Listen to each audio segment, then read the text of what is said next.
আজ রাত 8:30টায় জাতির উদ্দেশ্যে ভাষণ প্রধানমন্ত্রীর। লোকসভায় মহিলা সংরক্ষণ সংশোধন বিল পাশ না হওয়ার পর প্রথম বক্তব্য প্রধানমন্ত্রীর।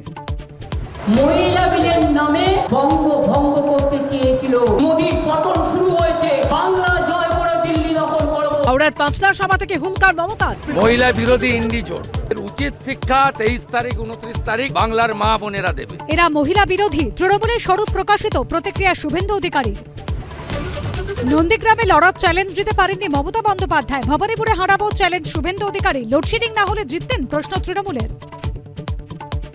নন্দীগ্রামে লড়ার চ্যালেঞ্জ নিতে পারেননি মমতা বন্দ্যোপাধ্যায়। ভবানীপুরে ওকে হারাবো চ্যালেঞ্জ শুভেন্দু অধিকারী। উনি অনেক বড় বড় কথা বলে বেরিয়েছেন 5 বছর, চ্যালেঞ্জ অ্যাকসেপ্ট করেনি। দেবাশিস কুমারের বাড়ি কার্যালয়ে আইটি হানা। নির্বাচন কমিশনের চিঠি তৃণমূল কংগ্রেসের। তল্লাশির আইনি বৈধতা নেই জানিয়ে ব্যবস্থা নিতে আর্জি। ভোটের আগে কলকাতা দুর্গাপুর স্টেশনের কাছে উদ্ধার টাকার স্তূপ। দুর্গাপুরে মিলল প্রায় 50 লক্ষ টাকা। বালিগঞ্জ ফাঁড়ির কাছে গাড়িতে মিলল 25 লক্ষ।